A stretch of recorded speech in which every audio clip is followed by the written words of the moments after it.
sitting on top of the North Sea, one of the greatest reserves anywhere in the world, but they don't use it. And that's one reason why their energy has reached catastrophically low levels with equally high prices. High prices, very low levels. Think of that, 1/3. And you're sitting on top of the North Sea, and they like to say, well, you know, that's depleted. It's not depleted. It's got 500 years. They haven't even found the oil. The North Sea is incredible. They don't let anybody drill. Environmentally, they don't let them drill. They make it impossible for the oil companies to go. They take 92% of the revenues. So the oil companies say, we can't do it. They came to see me. Is there anything you can do? I want Europe to do great. I want UK to do great. They're sitting on one of the greatest energy sources in the world, and they don't use it. In fact, their electricity prices have soared 139%. There are windmills all over Europe. There are windmills all over the place, and they are losers. One thing I've noticed is that the more windmills a country has, the more money that country loses and the worse that country is doing. China makes almost all of the windmills, and yet I haven't been able to find any wind farms in China. Did you ever think of that? It's a good way of looking at it. They're smart. China's very smart. They make them, they sell them for a fortune. They sell them to the stupid people that buy them, but they don't use them themselves. They put up a couple of big wind farms, but they don't use them. They just put them up to show people what they could look like. They don't spin. They don't do anything. They use a thing called coal, mostly.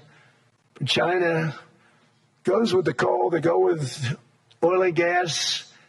They're starting to look at nuclear a little bit, and they're doing just fine. They make a fortune selling the windmills, though, and I think really that's one that they wouldn't be surprised if it stopped. They are shocked that it continues to go.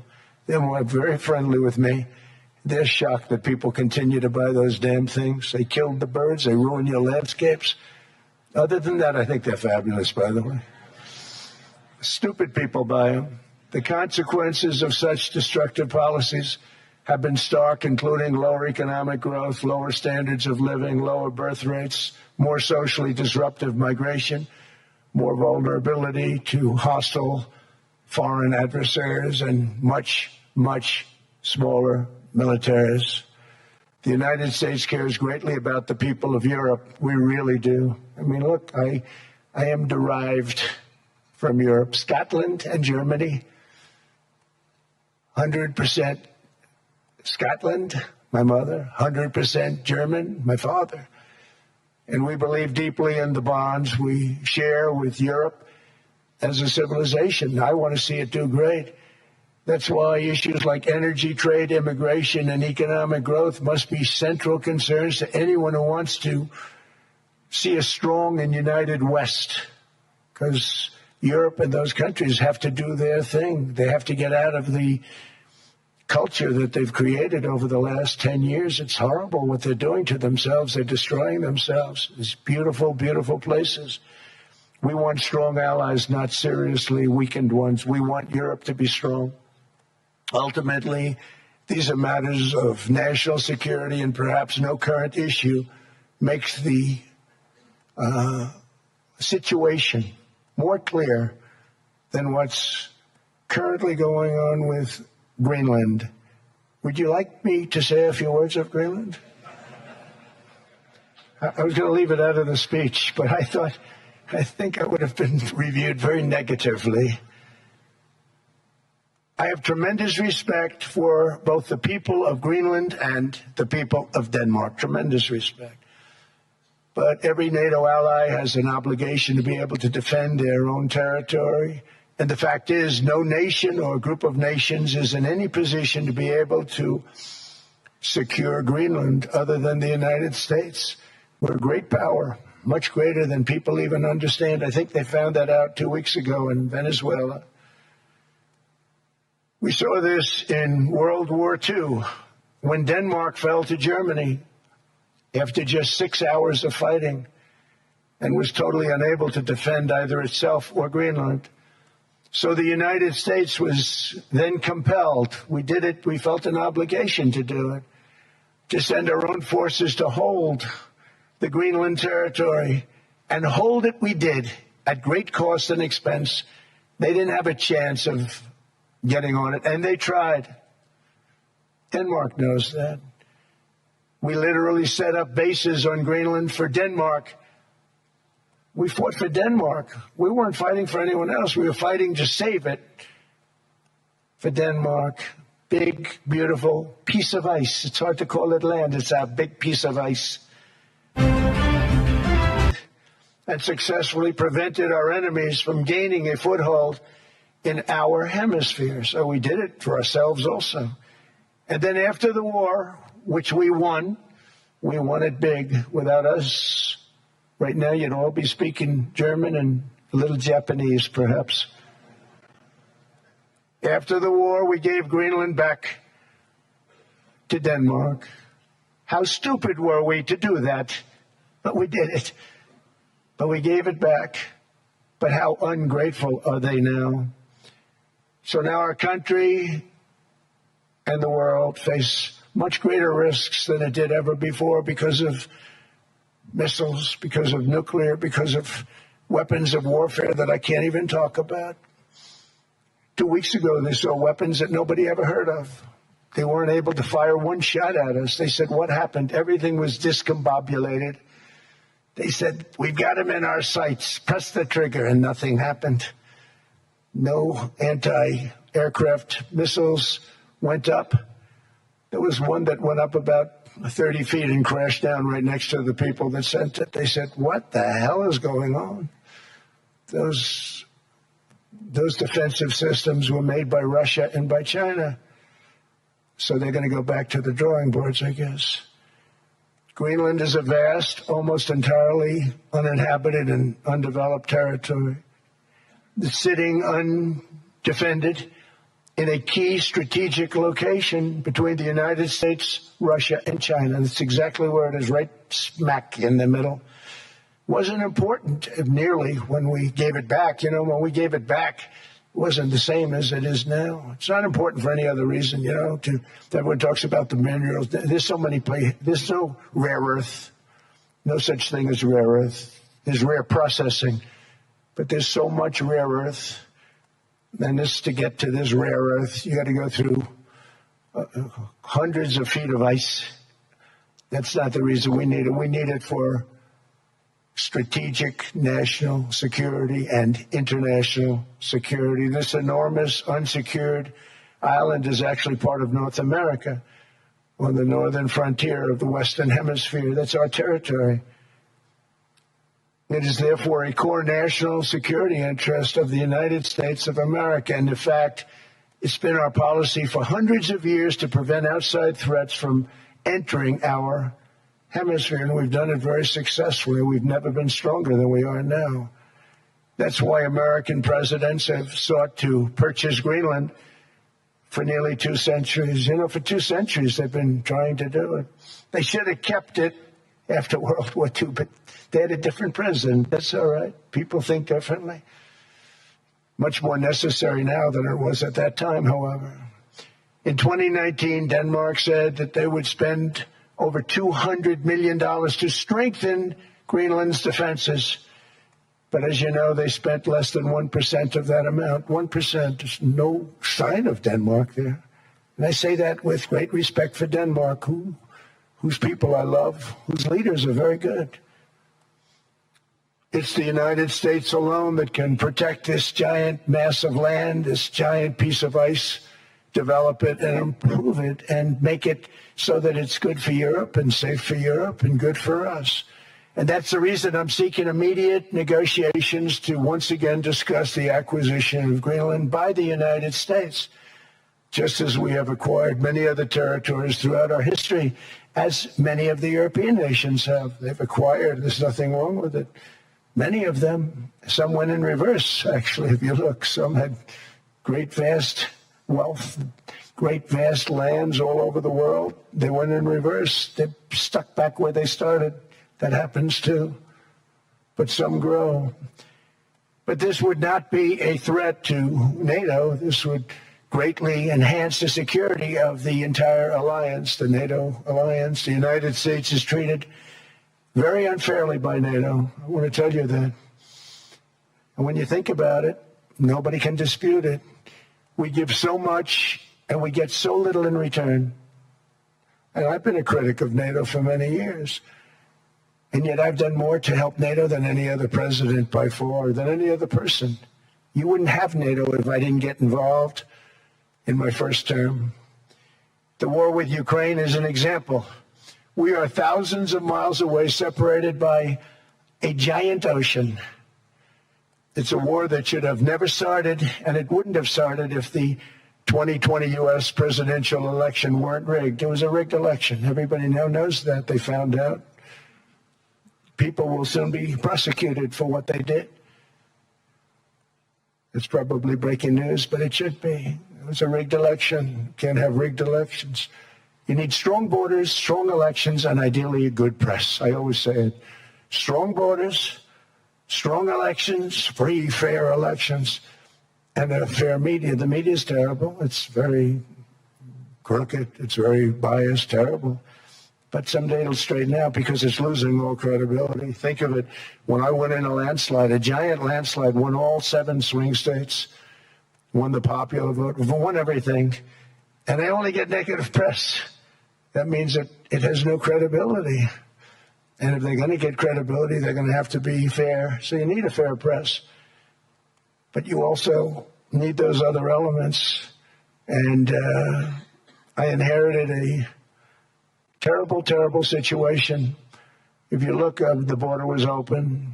The inflation was raging. Everything was bad with the United States when I came into office. But I also inherited a mess with Ukraine and Russia, something that would have never happened. And I know Putin very well. He and I would discuss Ukraine. It was the apple of his eye, but he wasn't going to do anything. I said, Vladimir, you're not doing it. He would never have done it. It was terrible what happened. I could see it happening, too. After I left, I could see it happening. Biden had given Ukraine and NATO $350 billion, a staggering sum, $350 billion. I came in, and just like the southern border, just like inflation, just like our economy, I said, wow, this place is in trouble, meaning our country. All of these things were out of control. But the border was out of control. We fixed it with the strongest border anywhere in the world. And I've now been working on this war for 1 year, during which time I settled 8 other wars. India, Pakistan. I settled other wars that were. Vladimir Putin called me, Armenia, Azerbaijan. He said, I can't believe you settled that one. They were going on for 35 years. I settled it in 1 day.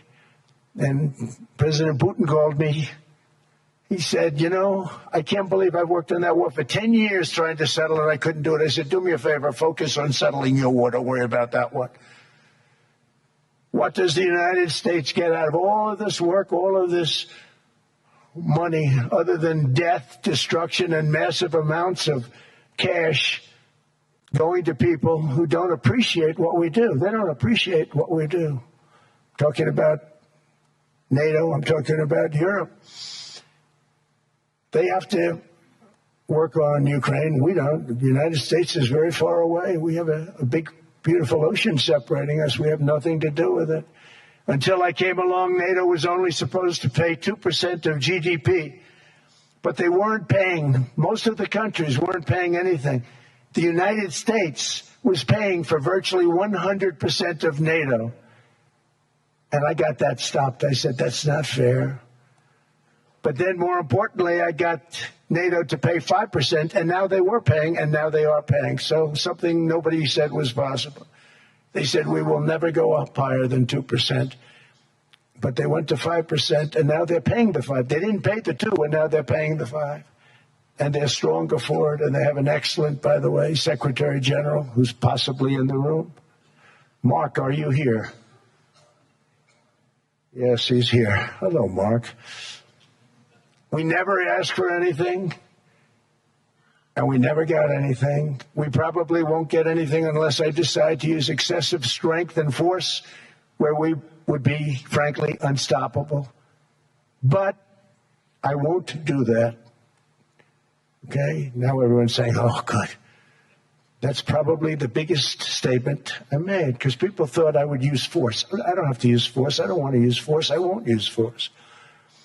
All the United States is asking for is a place called Greenland, where we already had it as a trustee, but respectfully returned it back to Denmark not long ago after we defeated the Germans, the Japanese, the Italians, and others in World War II. We gave it back to them. We were a powerful force then, but we are a much more powerful force now after I rebuilt the military in my first term and continue to do so today. We have a budget of $1.5 trillion. We're bringing back battleships. The battleship is 100 times more powerful than the great battleships you saw in World War II, those great, big, gorgeous ships, the Missouri, the Iowa, the Alabama.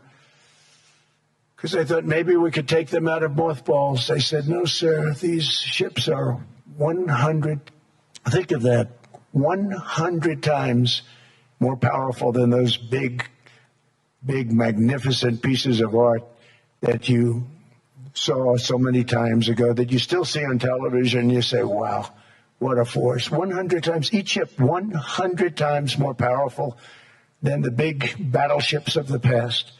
So that was the end of the mothball story. So what we have gotten out of NATO is nothing except to protect Europe from the Soviet Union and now Russia. I mean, we've helped them for so many years. We've never gotten anything, except we pay for them. Paid for many years until I came along. We paid for, in my opinion, 100% of NATO because they weren't paying their bills. And all we're asking for is to get Greenland, including right title and ownership, because you need the ownership to defend it. You can't defend it on a lease. Number one, legally it's not defensible that way, totally. And number two, psychologically, who the hell wants to defend a license agreement or a lease, which is a large piece of ice in the middle of the ocean where if there is a war, much of the action will take place on that piece of ice. Think of it. Those missiles would be flying right over the center of that piece of ice. All we want from Denmark for national and international security and to keep our very energetic and dangerous potential enemies at bay is this land on which we're going to build the greatest golden dome ever built. We're building a golden dome that's going to, just by its very nature, going to be defending Canada. Canada gets a lot of freebies from us, by the way. They should be grateful also, but they're not. I watched your Prime Minister yesterday. He wasn't so grateful. But they should be grateful to us. Canada lives because of the United States. Remember that, Mark, the next time you make your statements. What we did for Israel was amazing. But that's nothing compared to what we have planned for the United States, Canada, and the rest of the world. We are going to build a dome like no other. We did it for Israel. And by the way, I told Bibi, stop taking credit for the dome. That's our technology. That's our stuff. But they had a lot of courage, and they were good fighters, and they did a good job, and we wiped out the Iran nuclear threat like nobody can believe. Nobody's ever seen anything like it.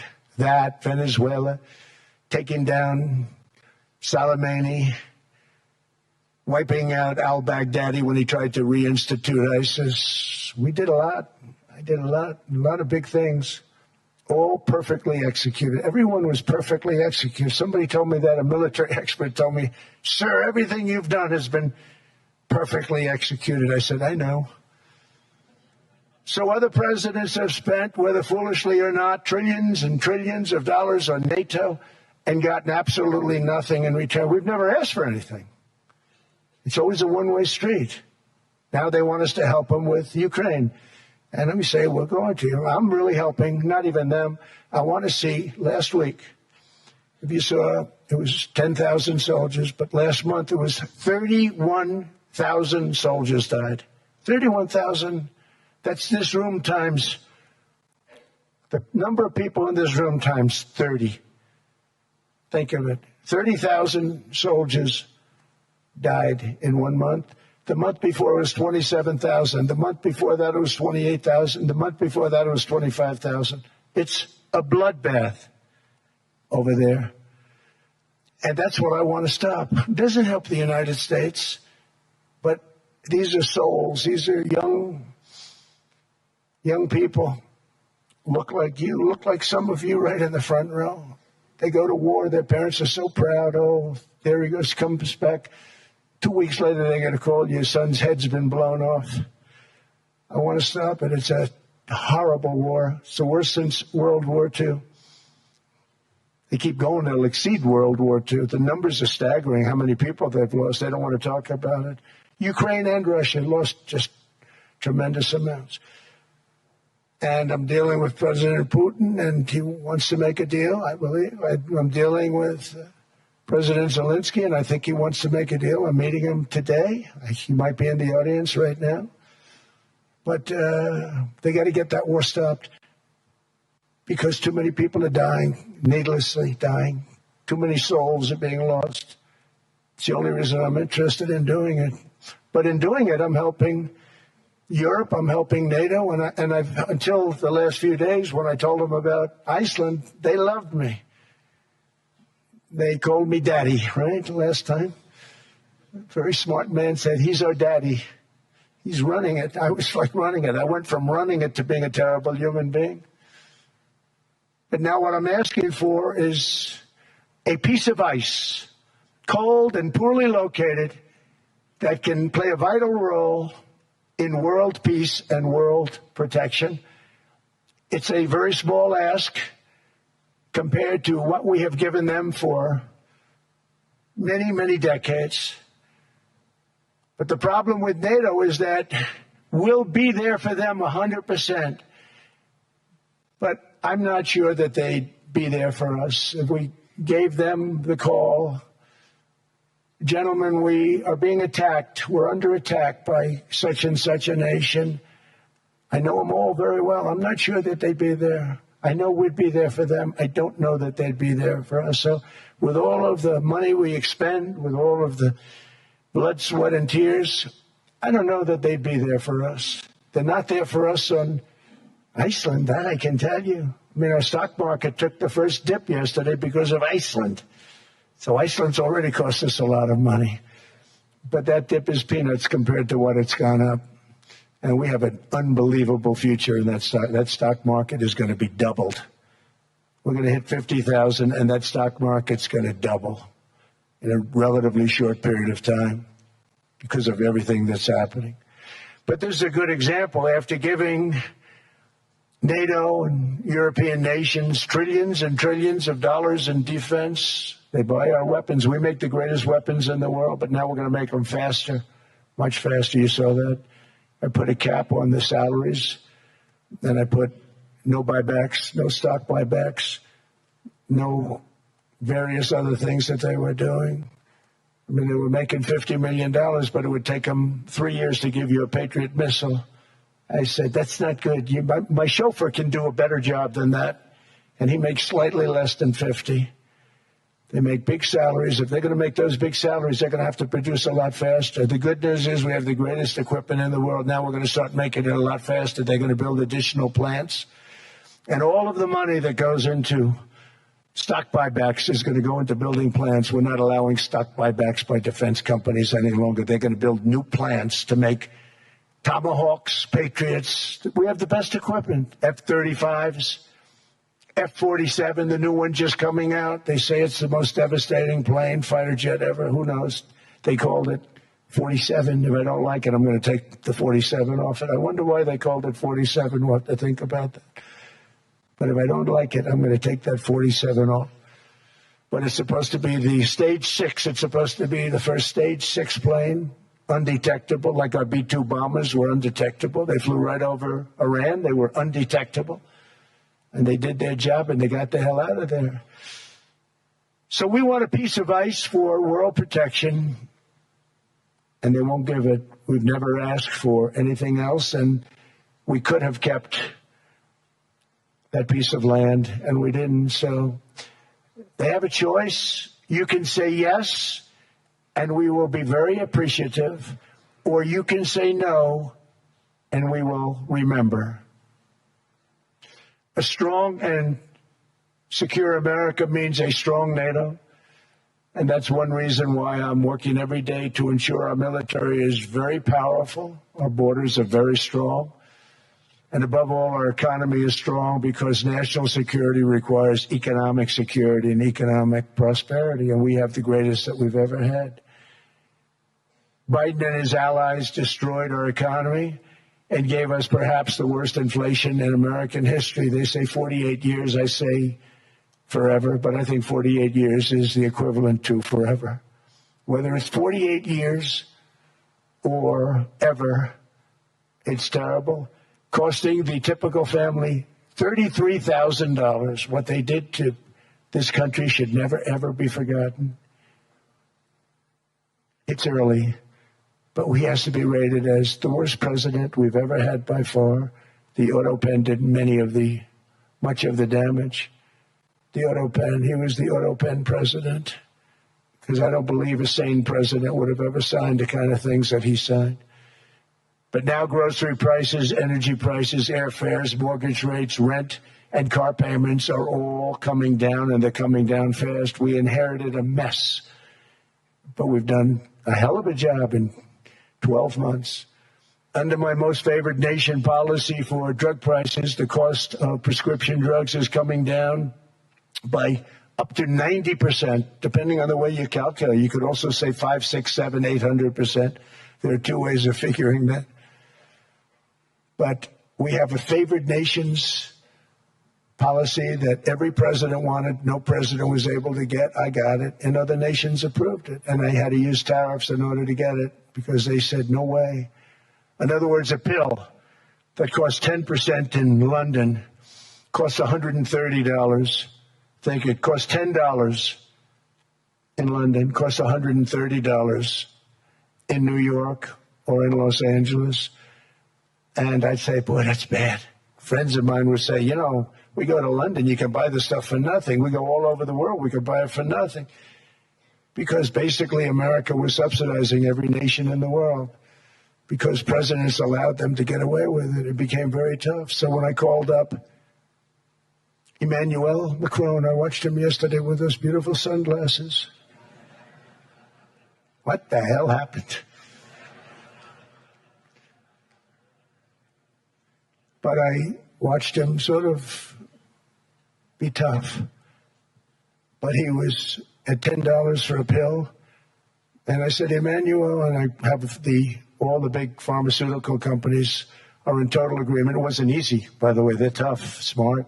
They've been getting away with the scam for a long time. But they gave it up. But they said, you'll never get the countries to approve it. I said, why is that? Because they won't. They always said, we're not paying any more. Get the rest for the United States. So over the years, they stayed the same. We just went up, up, up. And I mean, we would pay 13, 14, 15 times more than certain countries would. So I said, no, they'll approve it 100%. Sir, you'll never get them to approve it. I said, I guarantee you. But I actually sided with Emmanuel, who probably is in the room too. And I like him. I actually like him. Hard to believe, isn't it? And I said, Emmanuel, you're going to have to lift the price of that bill to $20, maybe $30. Think of that. That means it's a doubling of prescription drugs. Might be a tripling, might be a quadrupling. It's not easy. No, Donald, I will not do that. I said, yes, you will, 100%. He said, no. You're asking me to double. I said, Emmanuel, you've been taking advantage of the United States for 30 years with prescription drugs. You really should do it, and you will do it. I have no doubt. In fact, I am 100% sure you're going to. No, I will not do it. Because, yes, in all fairness, he has to double or triple. Because the world being a bigger place than the United States, it's not that you meet in the middle. You just have to go up some, and we come down a lot. They go up a little, we come down a lot. So we're at $130. They're at 10. So they may have to go to 20 or 30. No more than that. I said, Emmanuel, you're going to be doubling or tripling. No, no, no. I said, here's the story, Emmanuel. The answer is you're going to do it. You're going to do it fast. And if you don't, I'm putting a 25% tariff on everything that you sell into the United States and a 100% tariff on your wines and champagnes. And that's about 10 times more than what I'm requesting. And you're going to do it. I don't want to go public with it, but you may make me do that. No, no, Donald, I will do it. I will do it. It took me, on average, 3 minutes a country saying the same thing. You will do it. They all said, no, no, no, I will not do it. You're asking me to double the cost of prescription. I said, that's right, because you've been screwing us for 30 years. And they said, we will not do it. I said, that's all right. On Monday morning, we're putting a 25, 30, 50. I gave different numbers for different countries. This is also national security we're talking about. Not fair. We're not going to subsidize the whole world. And every one of those countries have agreed to do it. So one of the biggest things that I've done is the fact that we have now most favored nation. We will pay whatever the lowest price is in the entire world. So our drug prices are going to be coming down by staggering 90%. Again, you could say 1,000%, 2,000%. Depends on the way you want to figure it, but we'll go with the way the fake news likes it better because it sounds, can you imagine a 90% reduction sounds much worse. But drug prices are going to be coming down tremendously in all the nations, and I appreciate them doing it, but they did it. In all fairness, without tariffs, I wouldn't have been able to get it done. After declining $3,000 under Biden, real incomes are up in the United States by $2,000, $3,000, and even $5,000 and more. Home ownership has always been a symbol of health and vigor of American society, but that goal fell out of reach for millions and millions of people in the Biden era because interest rates went up so high. Today, I'm taking action to bring back this bedrock of the American dream. In recent years, Wall Street giants and institutional investment firms, many of you are here, many of you are good friends of mine, many of you are supporters. Sorry to do this to you, I'm so sorry. But you've driven up housing prices by purchasing hundreds of thousands of single-family homes, and it's been a great investment for them. Often as much as 10% of houses on the market. You know, the crazy thing is a person can't get depreciation on a house, but when a corporation buys it, they get depreciation. Okay, that's something we're going to have to think about, too. I don't know if too many people think about that. You buy a corporation, they buy 500 houses.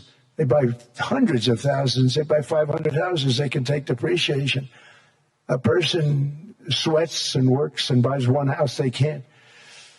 But homes are built for people, not for corporations, and America will not become a nation of renters. We're not going to do that. That's why I have signed an executive order banning large institutional investors from buying single-family homes. It's just not fair to the public. They're not able to buy a house.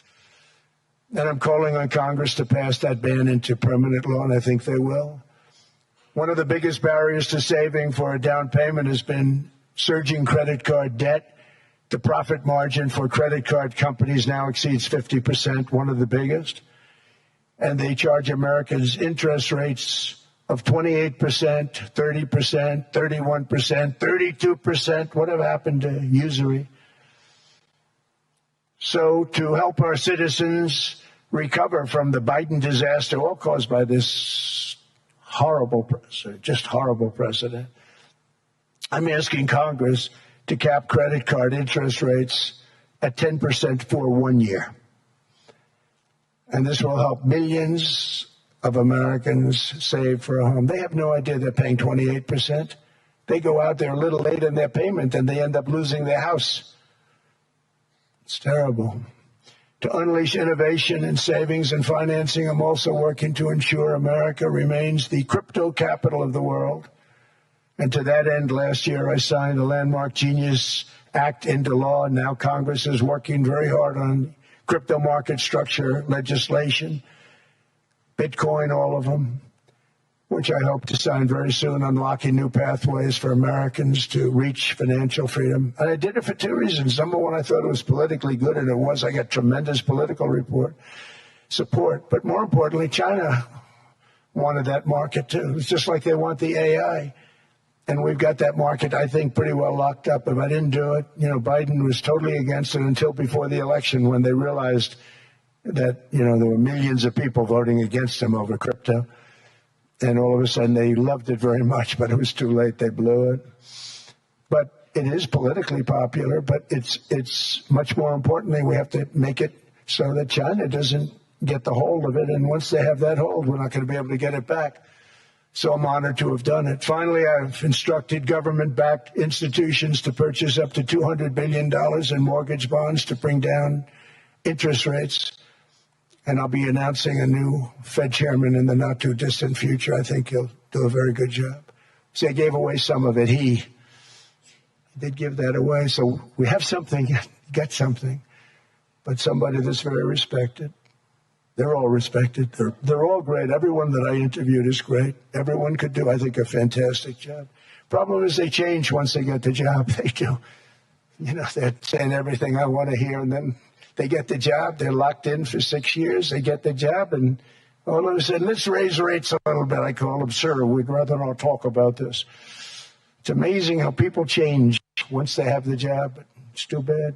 Sort of disloyalty, but they got to do what they think is right. We have a terrible chairman right now, Jerome Too Late Powell. He's always too late.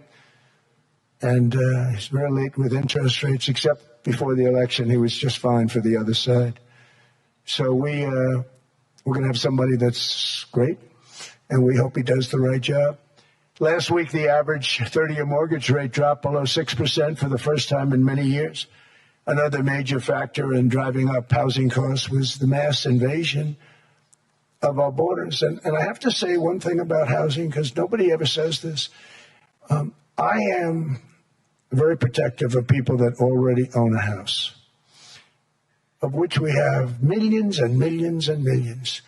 And because we have had such a good run, the house values have gone up tremendously. And these people have become wealthy. They weren't wealthy. They become wealthy because of their house. And every time you make it more and more and more affordable for somebody to buy a house cheaply, you're actually hurting the value of those houses, obviously, because the one thing works in tandem with the other. And I don't want to do anything that's going to hurt the value of people that own a house who, for the first time in their lives, are walking around the streets of whatever city they're in, very proud that their house is worth $500,000, $600,000, $700,000. Now, if I want to really crush the housing market, I could do that so fast and people could buy houses, but you would destroy a lot of people that already have houses. In some cases, they've mortgaged their house, and the mortgage would be very low, and all of a sudden the mortgage without any changes becomes very high, and they end up losing the house. I'm not going to hurt, and I speak with Scott, who's doing a fantastic job, and Howard, who's doing a fantastic job, and all of my people.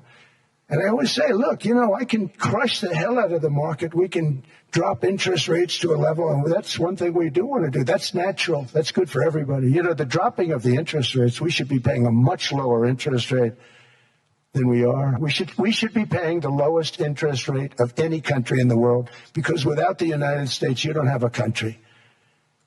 I mean, I had a case with Switzerland. We happened to be in Switzerland. Maybe I'll give you a quick story. But they were paying nothing. They make beautiful watches, great watches, Rolex, all of them. They were paying nothing to the United States when they sent their product in. And we had a $41 billion deficit. $41 billion with this beautiful place. Flew over it, isn't it nice? So I said, let's put a 30% tariff on them, so that we get back some of it, not all of it at all. We still have a deficit, big deficit. We had 41 million. That's a big deficit. And I said, let's put a tariff on. Different tariffs, different places. You're all party to them.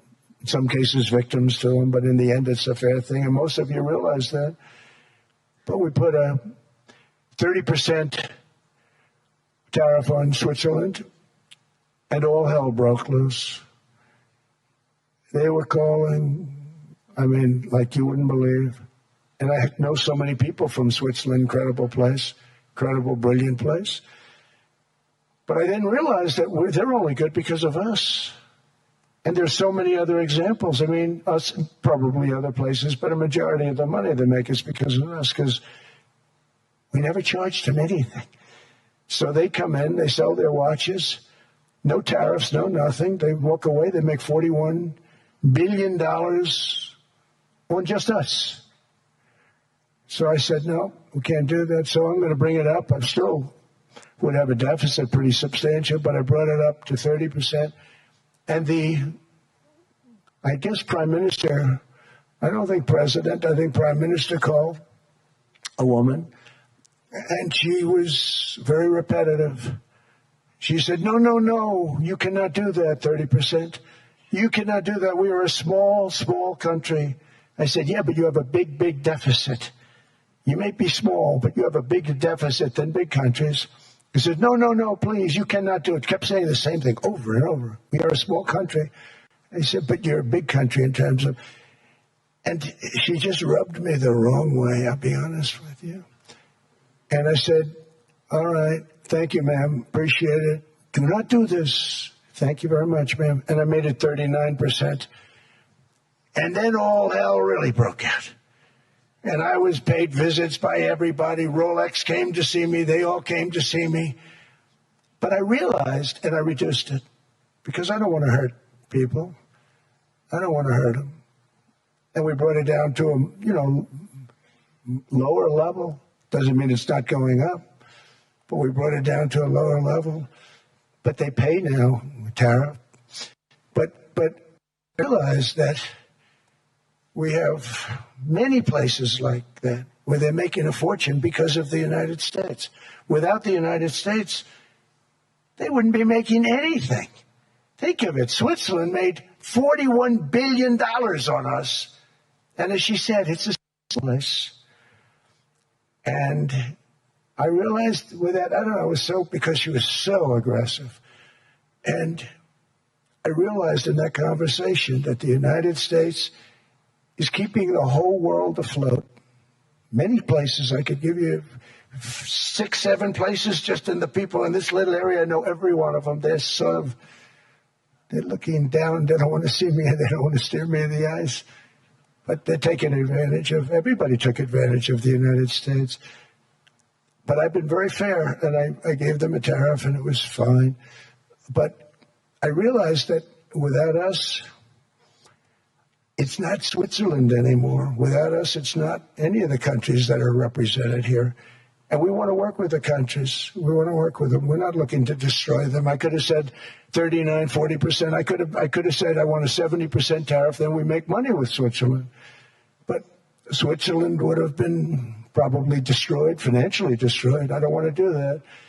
But we should be paying the lowest interest rate of everybody. I hope Scott's listening to this, because we should be paying the lowest interest rate of everybody. Without us, most of the countries don't even work. And then you have the protection factor. Without our military, which is the greatest in the world by far, without our military, you have threats that you wouldn't believe. You wouldn't believe. You don't have threats because of us, and that's because of NATO. One other thing, and I have to say it so importantly, in the old days, and I used to say I'm the youngest in the room. Now I'm among the older. I hate to say it.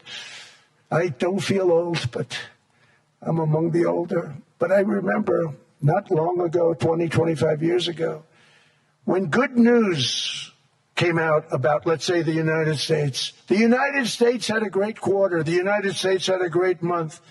All the stocks went up. And that's the way it's supposed to be.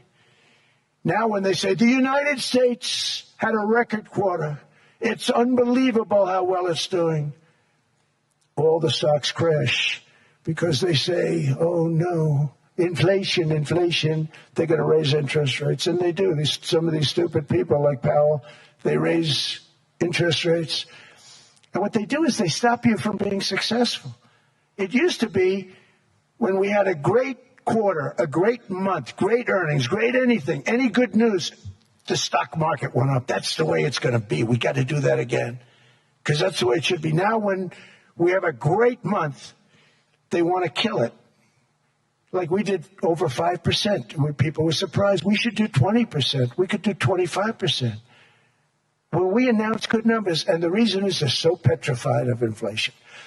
And growth doesn't mean inflation. We've had tremendous growth with very low inflation. In fact, growth can fight inflation, proper growth. So we want to get back to the days when we announce great numbers because we're going to be announcing phenomenal. You know, all these factories that are being built at record, thousands of businesses are being built right now. Remember, $18 trillion is invested. I think the second number is 3, and that was China many years ago. Investments in the country from outside. 18 trillion, nobody's ever seen it. That's money coming in and building things, factories. Thousands of businesses are being built, thousands. Hundreds of big factories, car plants are moving back to the United States. They're coming in from Canada. They're coming in from Mexico, from Japan. Japan's coming in and building plants here in order to avoid tariffs. They're coming in from China. They're coming in from all over the world. We have more plants being built now, car plants, than we've ever had built, even in the heyday from the 1940s and 50s. And they're bigger. They don't use renovations anymore where they take an old plant, they rip it down, they build a brand new plant, super modern plant. But it's happening at levels that nobody's ever seen. In 2024, the U.S. built less than 2 million new homes, but Biden admitted more than 8 million new migrants. And those days are over. In 2025, for the first time in 50 years, the United States had reverse migration. Boy, that was nice. And these were criminals that were being taken out of our country because they allowed people to come into our country from jails, from gangs, drug dealers, murderers. 11,888 murderers. We've gotten most of them out. And then ICE gets beat up by stupid people from leadership in Minnesota. We actually are helping Minnesota so much, but they don't appreciate it. Most places do. You know, Washington, D.C. is the safest place now in the United States. It was a very dangerous place to walk, and now you can walk with your wife, your kids, right through the middle of the city. Right now, Washington, D.C. is as safe as it gets. It was one of the most unsafe, I had to admit. We sent in the military, the National Guard. Within 2 months, it was great. Within 3 months, it's like a really great place and a safe place and a beautiful place. It's even been cleaned up. The graffiti's gone. The fences are gone. We don't have to worry about fences anymore. All of the places, the grasses are cut and replaced with new grass in many cases. It's all going to happen in the spring. But Washington and D.C. is beautiful again, and it's safe. New restaurants are opening up. They were all closing. Now you can't get into a restaurant. Restaurants in Washington, D.C. are all opening. Memphis also, Memphis, Tennessee, New Orleans, Louisiana. We're there for 3 weeks. We've cut the crime down by 64%. Within another month, we'll have virtually no crime there. We can do that all over. We're going to help the people in California. We want to have no crime. I know Gavin was here. I used to get along so great with Gavin when I was president. Gavin's a good guy. And we're going to, if he needed it, I would do it in a heartbeat. I'd love to see. We did help them a lot in Los Angeles, a lot with the early in my term when they had some problems. But we would love to do it. I will say this, if I were a Democrat governor or whatever, I would call up Trump. I'd say, come on in, make us look good. Because we're cutting crime down to nothing. And we're taking people out, career criminals, who are only going to do bad things, and we're bringing them back to their countries. But where we've done it, it's been amazing. And we have a capacity to do it at much greater levels. We're cutting illegal aliens off welfare and other government benefits, and I have directed that starting immediately, there will be no more payments to sanctuary cities because they are really just sanctuaries for criminals. They're really protecting criminals, and those are the ones we have to get out of the country. Murderers, drug dealers, the mentally insane. They emptied their mental institutions into the United States. And despite that, we have the lowest crime numbers that we've ever had in the history of the country. Just came out. But equally importantly, we're cracking down on more than $19 billion in fraud that was stolen by Somalian bandits. Can you believe that Somalia, they turned out to be higher IQ than we thought? I always say these are low IQ people. How did they go into Minnesota and steal all that money? And we have, they're pirates. They're good pirates, right? But we shoot them out of the water just like we shoot the drug boats out. They're not pirating too many boats lately, do you notice? When they go out into those boats, they want to take over $1.5 billion tanker loaded up with oil. And they say, we're going to blow up your boat. They have powerful weapons. You hit the side of the boat, you blow the whole thing up. The insurance companies are petrified. So they say, just give them the boat. We'll give them money instead. And I don't do that. We blow them right the hell out of the water. We see them going out. We blow them out of the water. We don't have any pirates so much anymore. If we do, they won't be there long. We've cut down with the hitting of the boats that are loaded up with drugs, including submarines. Can you believe they actually buy small, they call mini subs, very fast. They're meant for drugs. We've knocked out 2 of them. The Democrats say they were fishing. You have ruined somebody's fishing weekend, I would say. A submarine is not a fishing boat. You don't fish. But we've knocked down drugs by water, the oceans, the sea, by 97.2%. Think of that. And I actually say, who the hell are the 3%? Because I would not want to be piloting one of those boats. We knocked them down, and now we're going to start on land. We're going to knock it all out. The land is the easy part. What we did on sea is incredible, and that's our great military. The situation in Minnesota reminds us that the West cannot mass import foreign cultures which have failed to ever build a successful society of their own. I mean, we're taking people from Somalia, and Somalia is it's not a nation. Got no government, got no police, got no military, got no nothing. And then we have this fake congressperson who they just reported is worth $30 million. You believe this? Ilhan Omar, talking about the Constitution that provides me. She comes from a country that's not a country. And she's telling us how to run America. Not going to get away with it much longer, let me tell you. The explosion of prosperity and conclusion and progress that built the West did not come from our tax codes. It ultimately came from our very special culture. हाँ, खबर है Rolex घड़ी के store में 6 अफराद की लूट मार। लंदन से खबर है 6 नकाबपोश डाकू स्टोर में घुसे, स्टाफ को धमकियां दी। डाकू मुताद्दिद कीमती घड़ियां लेकर फरार हो गए, चोरी की मोटरसाइकिल भी छोड़ गए। फरीद कुरैशी से इस बारे में तफसीलात जानेंगे। फरीद, क्या पता चल सका है मजीद? जी बिल्कुल, 6 मुसल्ले डाकू मोटरसाइकिलों पर आए और उनके हाथ में असलहा था, चाकू थे। उन्होंने स्टाफ को डराया धमकाया और सेंट्रल लंदन के इलाके नाइट स्ट्रीट में वाक़या रोलेक्स के स्टोर से मुतअद्दिद कीमती घड़ियां लेकर फरार हो गए। पुलिस 3 मिनट के अंदर मौका पर पहुंच गई, लेकिन अभी तक किसी फर्द को गिरफ्तार नहीं कर सकी। पुलिस की तरफ से इन्हीं शाहिदीन से अपील भी की गई है कि वो इस मामले में मदद करें।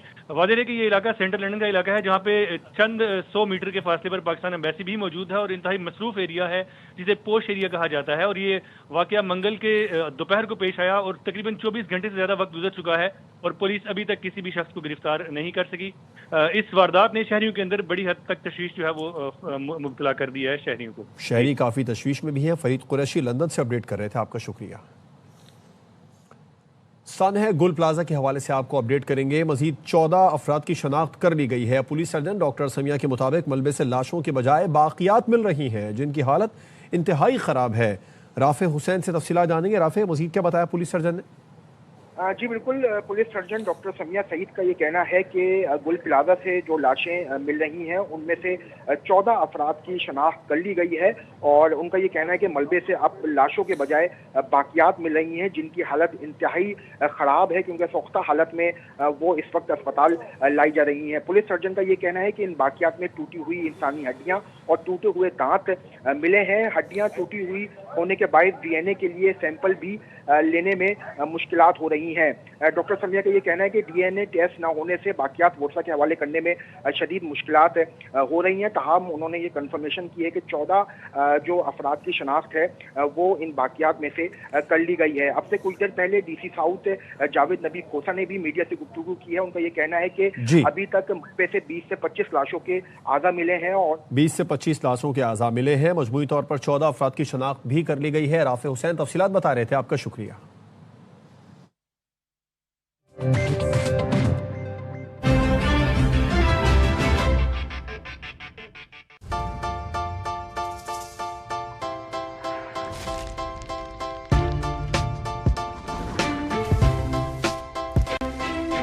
Introducing Piper's Gold, thoughtfully yours.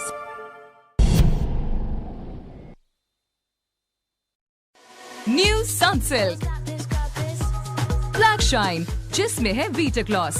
सिर्फ शाइन नहीं, gloss shine. Hair fall control with arginine complex. No hair fall? Love it. Thicker and longer hair with Keraprotein.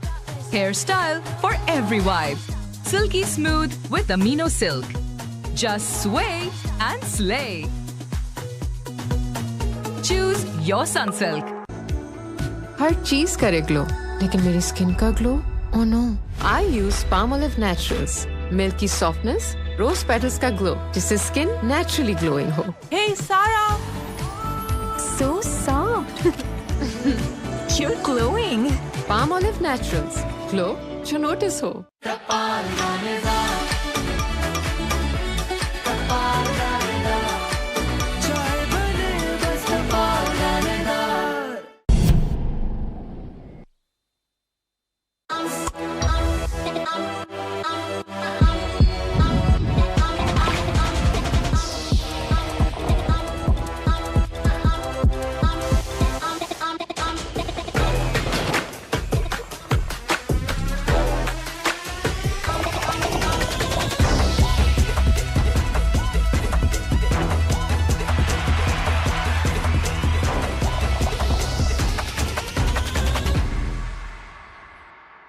Candyland Magic introduces the all-new premium chocolates. Rush, golden biscuit with caramel covered in rich chocolate. Candyland Magic. Her bite है magical. Light refreshing, light refreshing. Hershey Jolly Sheeny. 1 2 3 4 स्लांटी है सबसे मजेदार। Real potato flake से बने इसका crunch मुंह में घुले। स्लांटी के नए पैक से फन देर तक चले।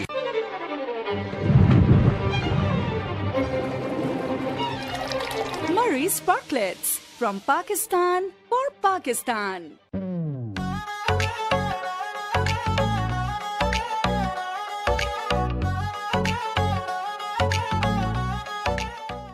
एक दो तीन चार स्लांटी है सबसे मजेदार। रियल पोटैटो फ्लेक से बने इसका क्रंच मुंह में घुले। स्लांटी के नए पैक से फन देर तक चले।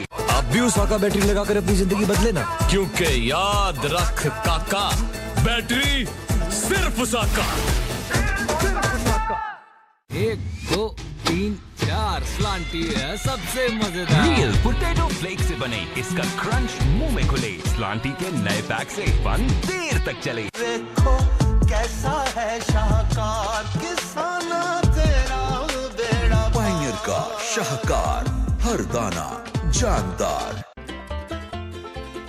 ATM जब अपना ना मिले तो अपने पैसों पे पैसे लगे। ATM चार्जेस अब आपका मसला नहीं। ऑर्डर करो इजी पैसा डेबिट कार्ड। इजी पैसा डेबिट कार्ड के साथ हर ATM अपना। वो कढ़ाई से भी फाइट कर लेगा। कौन? ब्राइट, क्योंकि नए ब्राइट का बेस्ट एवर फॉर्मूला गहराई से दाग निकाले।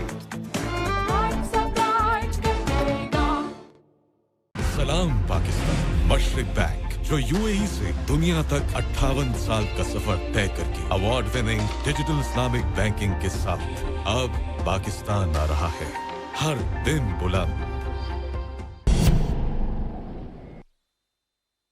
1 2 3 4 स्लांटी है सबसे मजेदार। रियल पोटैटो फ्लेक्स से बने इसका क्रंच मुंह में खुले। स्लांटी के नए पैक से फन देर तक चले। कोई फर्क ना कोई भार बूटा खिड़िया वांग बहार देखो कैसा है शाहकार किसाना तेरा बेड़ा पार। पायनियर का शाहकार हर दाना जानदार।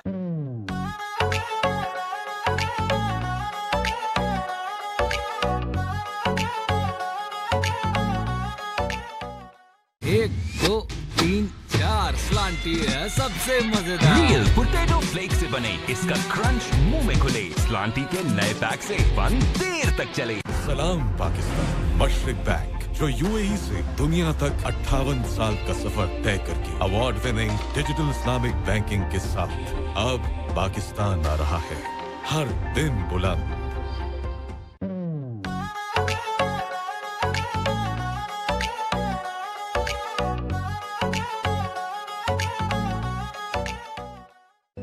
तू समझ क्यों नहीं रहा? बेचारी फ्रीक आउट कर रही है।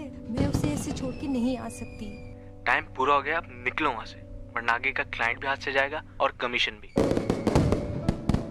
पता है ये लास्ट मिनट फ्रीक आउट्स बहुत कॉमन होते हैं। मुझे लगा there's something wrong with me। Life का इतना बड़ा टर्निंग पॉइंट है। जो ब्राइड्स फ्रीक आउट नहीं करती एक्चुअली उनके साथ कुछ रॉन्ग होता है। सीमा के पास देने को ज्यादा कुछ नहीं था, पर जो दिया वही सब कुछ था। कैडबरी डेयरी मिल्क, कुछ अच्छा हो जाए कुछ मीठा हो जाए। तस्करा सुन रहे हैं कि कासिम और सुलेमान पाकिस्तान आएंगे। अगर वो इन अकॉर्डेंस विद लॉ मुलाकात करने के लिए आएंगे तो बिल्कुल उनकी भी होगी। फैज हमीद साहब क्लैरिटी से शवाहिद और गवाही देंगे। इस शिकंजे के अंदर सब पकड़े गए हैं। गवर्नर राज की तैयारियां चल रही हैं। हमें इस चीज पे मजबूर न करें कि वो गवर्नर राज की तरफ। सलमान अकरम राजा साहब, बैरिस्टर गौहर साहब ये काम नहीं कर पा रहे। सती साहब आपने मुझे जरूरी अपने चेयरमैन और जनरल सेक्रेटरी से लड़वाना है। खान साहब का तो एतमाद ही नहीं लोगों पर है, आप लोगों से हटके छोड़ के तो हम गए ना, हम तो यहीं गद्दार। जितनी भी मैस मोबिलाइजेशन हो रही है ये एक तहरीक की तैयारी है। जिस तरह की सियासत ही करना चाहते हैं ये मुल्क उस चीज का मुतामिल नहीं है। मोहतरमा अली खानम का सियासी किरदार जो है ना वो स्मार्टफोन में वो जो ऐप होते हैं जो बैकग्राउंड में चलते हैं और जो सबसे ज्यादा बैटरी लेता है वो वही है। ट्वीट को आप रीट्वीट करते हैं? मुझे नहीं पता, मैं तो अब तक देखा भी नहीं। जाने न जाने गुल ही न जाने। देखिए ऑफ द रिकॉर्ड बीता जुमेरात रात 8:03 पे सिर्फ ARY न्यूज पर।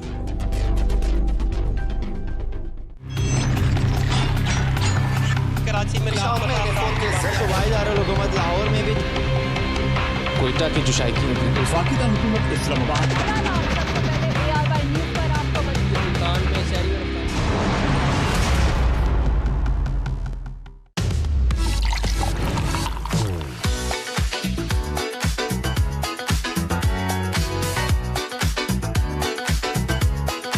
सलाम पाकिस्तान मशरिक बैंक जो यूएई से दुनिया तक 58 साल का सफर तय करके award winning digital Islamic banking के साथ अब पाकिस्तान आ रहा है हर दिन बुलंद। मोहे अपने ही रंग में रंग दे तू आ। मास्टर पेंट्स, कुछ रंग होते हैं खास। Real estate is changing. So is the way we build, buy and sell.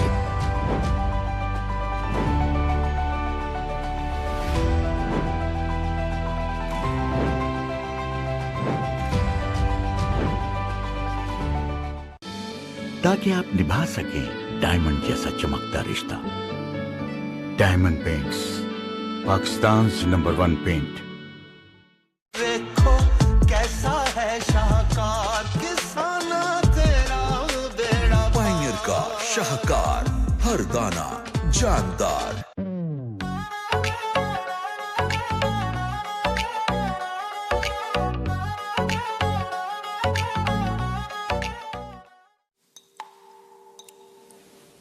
मैं इन रंगों को देखती नहीं, सुन सकती हूँ, जी सकती हूँ। निपॉन पेंट के साथ। Nippon Paint, Asia's #1 paint brand. Candyland Magic introduces the all-new premium chocolates. Bliss, fresh coconut, wrapped in rich chocolate. Candyland Magic, her bite है magical.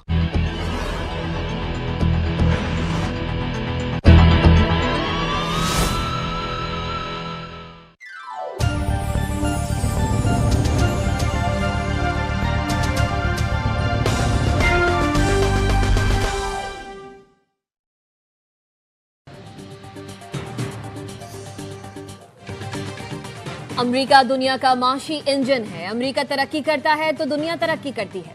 दुनिया और अमेरिकी सिक्योरिटी के लिए ग्रीनलैंड बहुत जरूरी है। अब और कुछ नहीं, हर सूरत ग्रीनलैंड हासिल करना चाहता हूं। अमेरिकी सदर ट्रंप का डेवोस में आलमी इक्तिसादी फोरम से खिताब। कहा, मुझे यूरोप से प्यार है मगर वो सही रास्ते पर नहीं चल रहा। हमने कई साल तक यूरोप की मदद की, बदले में कुछ नहीं मिला।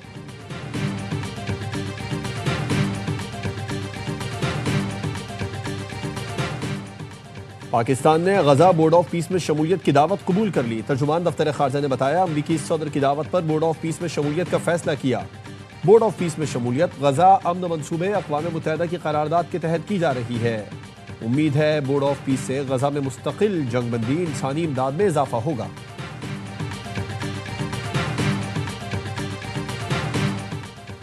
पाकिस्तान के माशी अशारिये तसल्ली बख्श है। मुल्क एक मकसद के साथ आगे बढ़ रहा है। वज़ीर आज़म शहबाज शरीफ का पाकिस्तानी कम्युनिटी से खिताब। कहा, पाकिस्तान को बरामदात पर मबनी तरक्की हासिल करनी है। पाकिस्तान अल्हम्दुलिल्लाह मुश्किल हालात से बाहर आ चुका है। हमारा टैक्स कलेक्शन 2 GDP का तनासुब 10.5% है। और गुल प्लाजा की एक दुकान से मजीद 30 लाशें मिली। DC साउथ ने बताया, प्लाजा के मेजबान फ्लोर से बड़ी तादाद में इंसानी बाकियात मिली जो हर तरफ फैली नजर आ रही हैं। 14 लाशों की शनाख्त हो गई। मलबे से बाकियात मिल रही हैं जिनकी हालत इंतहाई खराब है। सानहा गुल प्लाजा में जाँ बहक अफराद की तादाद 63 हो गई।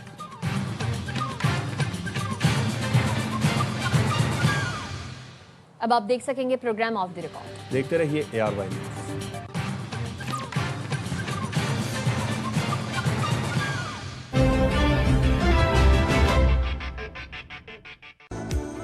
हर चीज करे ग्लो, लेकिन मेरी स्किन का ग्लो, ओह नो।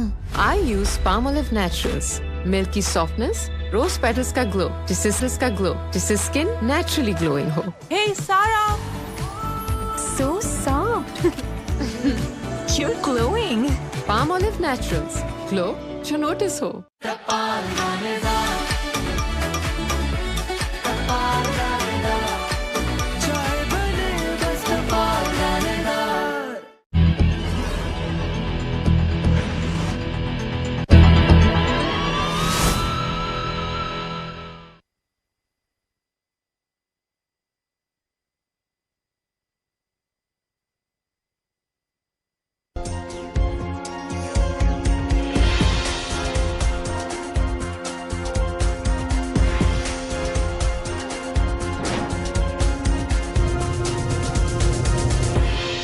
बिस्मिल्लाहिर्रहमानिर्रहीम। अस्सलाम वालेकुम नाज़रीन कराम, मैं हूं आपके साथ अशफाक इसाक सत्ती। हफ्ता इतवार, पीर, मंगल, बुध। आप ज़रा अंदाज़ा कीजिए कि इतने दिन गुजर गए गुल प्लाजा की आतिशज़दगी को, और जिस तरह से मैंने एक हवाला दिया था कि मिनी कब्रिस्तान में वो जगह तब्दील हो चुकी है और आज भी ये अलमिया थमा नहीं। मज़ीद 25 से 30 लाशें बाक़ियात वहाँ से बरामद हुई हैं, जिसके बाद ये जो लोग अपनी ज़िंदगियों से गए हैं उनकी तादाद 70 तक पहुंच गई है। 60-63 कह रहे हैं, लेकिन मुझे ये लगता है कि ये नंबर कहीं ज़्यादा होगा, क्योंकि कई ऐसे लोग हैं जिनकी लोकेशन वहाँ से आ रही है। कई ऐसे लोग हैं जो शॉपिंग के लिए गए थे जिनका पता नहीं चल सका। कई दुकानदार हैं जो आखिरी वक्त तक किसी तरीके से कोशिश में थे कि अपना मालो मता बचा सकें। ज़ाहिर है कि उनकी ज़िंदगी की जमा पूंजी थी, तो इंसान की कोशिश होती है। तो आज भी ये क़यामत टूटी उनके घर वालों पर, क्योंकि जब कोई अपना नहीं मिलता तो कहीं ना कहीं एक उम्मीद होती है कि शायद वो ज़िंदा लौट आए। ये अपने घरानों के प्यारे थे, अपने घर वालों के कफ़ील थे, अपने घर वालों के चाहने वाले थे। पूरी उम्मीदें, तवक्कुआत, ख्वाहिशात उनसे वाबस्ता थी और कोई भी हादसाती मौत के लिए तैयार नहीं होता। तो यहाँ पर ये जो अलमिया हुआ है आज, उसके इतने दिन हो गए हैं, लेकिन अभी भी हम, अब जाहिर है कि सियासी एतबार से बात करें तो इल्ज़ाम तराशियाँ हो रही हैं।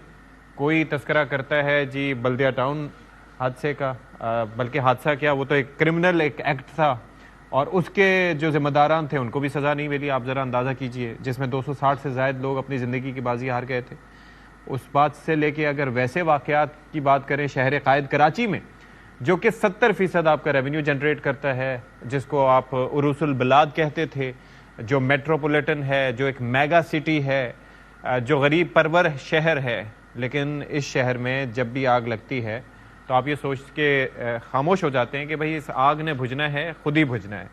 ना फायर ब्रिगेड की इस्तेदाद बढ़ाई गई, ना उसके अंदर कोई कोऑर्डिनेशन नज़र आई और ना ही पता चलता है कि ये कोई तरक्की याफ्ता मुल्क हो सकता है कभी। अभी तो हम तरक्की पजीरी के भी